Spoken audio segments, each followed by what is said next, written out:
All right, hey everyone.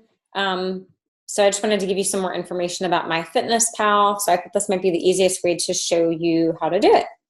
So a couple of things. I'm going to share my screen real quick.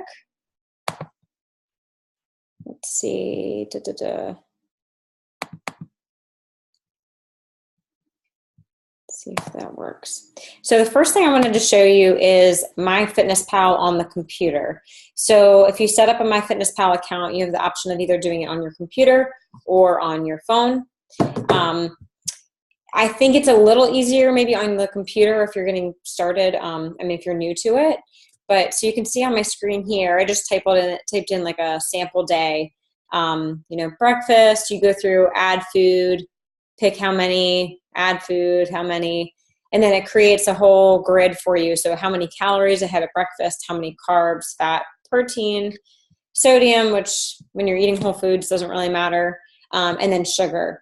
So I think that's pretty helpful just to see it on the big screen. And then I put lunch, dinner, snacks, and then down at the bottom you can see total how many carbs and all your macronutrients you had for the day. So that I think is really helpful to see. Also on my phone here, so you can see this. When you do it on your phone, I think you get used to it, but you can also do a grid of how many protein grams, carb grams, and fat grams you're having every day. So it's helpful to see it if you're more of a visual person.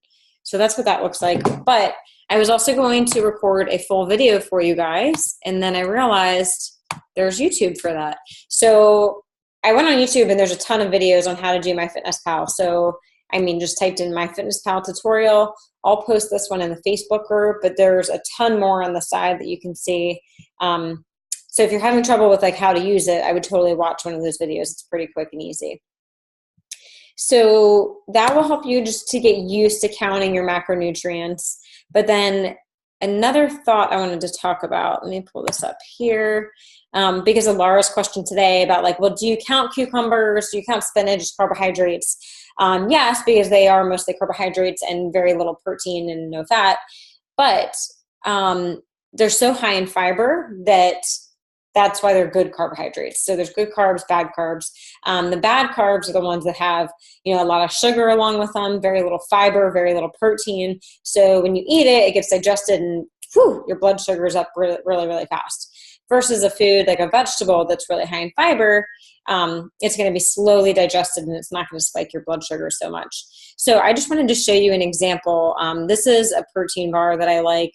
But anytime you're eating a food that has a nutrition label, really easy way to kind of judge it is to look here. If you can see my arrow, total carbohydrates, it says 27 grams. So at first glance, you're like, oh my gosh, that's a lot of carbs. But if you go right below and look at dietary fiber, it's 18 grams. So that's a lot of fiber because there's a lot of, when you can see in the ingredients here, there's a lot of other stuff in there that's going to slow down the absorption of the carbs. But if you take 27 grams and subtract the 18 grams, you get 9 grams, and that is your net carb amount. So net carbs, I think, are a lot more important than total carbs. So that's a really quick and easy thing you can do. So total carbs, subtract the dietary fiber, then you get your net carbs. So just wanted to show you that. I will post that YouTube video. Let me stop sharing. All right, so I hope that's really helpful for everyone. And like I said on the call today, as you start tracking over the next few days, feel free to send it to me, especially MyFitnessPal. You can actually email that report. I'm happy to look at it and see, do you need more carbs, less carbs, and kind of help you figure that out. Another thing you might want to start playing with as we get off of the detox is something called carb timing. So some research is starting to show that we do better with carbohydrates at nighttime versus breakfast, which is kind of opposite of what we maybe learned a long time ago. Eat your carbs in the morning because then you have all day to burn them off and you won't store them as fat. But based on how our cortisol and our other hormones fluctuate throughout the day, we actually might be better with a breakfast filled with protein and some healthy fats. So that's where your eggs, bacon, avocado, protein shake, something like that comes in. And then at night, actually do a little bit less protein, maybe 2 to 3 ounces of chicken or beef, and then more carbohydrates. So maybe even your gluten-free grains, that would be quinoa, rice. I mean, once we're off the detox, even your starchy veggies are good carbs, but getting those at night, we're starting to see that people are sleeping a little bit better and blood sugar is more stable throughout the day. So just kind of play with that, see how you feel with more or less carbs in the morning versus nighttime. And you'll learn a lot if you keep track of that.